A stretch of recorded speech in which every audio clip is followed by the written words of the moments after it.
புரட்சி தலைவர் இவருடைய பாட்டுக்கள்லாம் பார்த்தீங்கன்னா பிரமாதமாக இருக்கும், சூப்பர் டூப்பர் ஹிட். அந்த வகையில் தலைவருக்கு நிறைய பேர் பாட்டு எழுதியிருக்காங்க. அந்த வகையில் மணப்பாறை மாடு கட்டி மாயவரம் ஏறு பூட்டி யார்? மரியாதைக்குரிய மண் வாசனை கவிஞர் மருதகாசி அவர்கள். அவருடைய பாட்டுக்கெல்லாம் பிரமாதமாக இருக்கும். அவர் என்ன பண்ணுறாரு, நம்ம தலைவருக்கு பார்த்தீங்கன்னா மாசிலா உம்மை காதலி அந்த பாட்டு எழுதுறாரு. அதன் பிற்பாடு கடவுளேனும் முதலாளி கண்டெடுத்த தொழிலாளி அந்த பாட்டில் எழுதுறாரு. அந்த பாட்டெல்லாம் சூப்பர் டூப்பர் ஹிட். அதன் பிற்பாடு காலங்கள் மாறுகிறது, காட்சிகள் மாறுகிறது. தலைவருடைய படம் மன்னாதி மன்னன் போயிட்டே இருக்கு. அந்த படத்தில் மரியாதைக்குரிய கவியரசு கண்ணதாசன் என்ன பண்ணுறாரு, பாட்டில் எழுதுறாரு. தலைவருக்கு ஒரு பாட்டுக்கு அதாவது திருப்தி ஏற்படவில்லையா, யோசிக்கிறாரு. உடனே மரியாதைக்குரிய கவியரசு என்ன பண்ணுறாரு, ஐயா உங்களுக்கு திருப்திகரமாக இருக்க வேண்டும் என்றால் அந்த பாட்டுக்கு காசி அண்ணனைத்தான் அழைக்க வேண்டும் என்று கூற அவர் வராரு, பாட்டு எழுதுறாரு. என்ன பாட்டு? ஆடாத மனமும் உண்டோ அந்த பாட்டு எழுதுறாருங்க. தலைவருக்கு மிக பிடிச்சு போச்சு. அந்த பாட்டு மிகப்பெரிய வெற்றி. அதன் பிற்பாடு காலங்கள் மாறுகிறது, காட்சிகள் மாறுகிறது.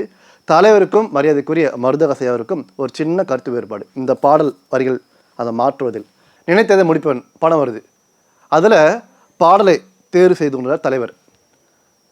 யார் யாரோ பாட்டு எழுதுனா தலைவருக்கு அந்த அளவுக்கு விருப்பம் இல்லை. என்ன காட்சின்னு பார்த்தீங்கன்னா, வைர வியாபாரிகள் அனைவரும் ஒரே இடத்துல கூட போகிறாங்க.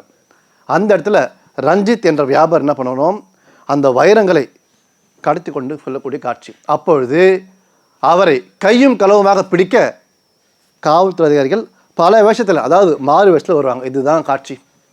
தலைவர் என்ன பண்ணுறாரு, யாரை கூப்பிடலான்னு யோசிக்கிறாரு. யார் பாட்டுகளும் பிடிக்கவே இல்லை. உடனே மரியாதைக்குரிய கவிஞர்கள் என்ன பண்ணுறாங்க, இங்கே பாருங்கள், அதாவது உங்களுக்கு அந்த பாடல் திருப்திகரமாக இருக்க வேண்டும் என்றால் காசி அண்ணனைத்தான் அழைக்க வேண்டும் என்று கூற தலைவர் என்ன பண்ணுறாரு, அப்படியா வருவாரா அப்படின்னு.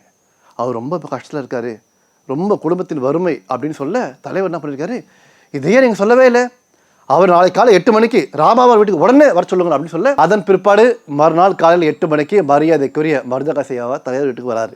தலைவர் இன்பத்தோடு வரவேற்று என்ன பண்ணுறாரு, ஜானு இங்கே வந்து பாரு யார் வந்திருக்காங்கன்னு. அவங்களுக்கு எல்லையில்லா மகிழ்ச்சி. அதாவது மரியாதைக்குரிய ஜானகி அம்மாவை கூப்பிட்றாரு. அவங்களும் பார்க்குறாங்க, உணவு பரிமாறுறாங்க. அதன் பிற்பாடு தலைவர் என்ன பண்ணுறாரு, ஒரு பாட்டு ஒன்று எழுதணும் அப்படின்றாரு.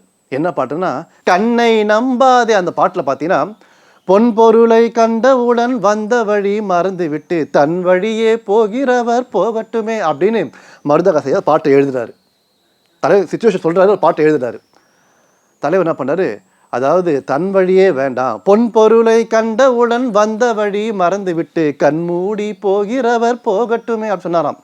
ஏன்னா தன் வழி அப்படின்னு பார்த்தீங்கன்னா ஏன் அப்படின்னு கேட்டிருக்காரு. அவர் என்ன பண்ணார், தன் வழியே அப்படின்னா தான் தோன்றித்தனமாக பணம் வந்தது சில பேர் இருப்பாங்க, அதுக்காக தான் நான் அப்படி சொல்கிறேன் அப்படி சொல்ல தலைவர் என்ன பண்ணியிருக்காரு, அப்படி வேண்டாம், தான் தோன்றி என்பது வேண்டாம், தன் வழியே அப்படிங்கிறது வேண்டாம், கண்மூடி போகிறவர் போகட்டுமே அப்படின்னு எழுதுங்க. ஏன்னா பணம் வந்த பிறகு சில பேருக்கு தலைக்கால் புரியாமல் ஆடுவாங்க. அதனால் இது நடைமுறை வார்த்தை, இப்படி போடுங்களேன்னு சொல்ல அவரும் அந்த பாட்டு எழுதி கொடுத்துருக்காருங்க. அதன் பிற்பாடு அந்த பாட்டு சூப்பர் டூப்பர் ஹிட்.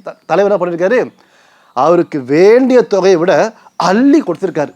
அவர் வாழ்க்கையில் மறக்கவே முடியாதான். பார்த்தீர்களா, இப்படி ஒரு நடிகரை நீங்கள் பார்க்க முடியுமா? பார்க்க முடியாதுங்க.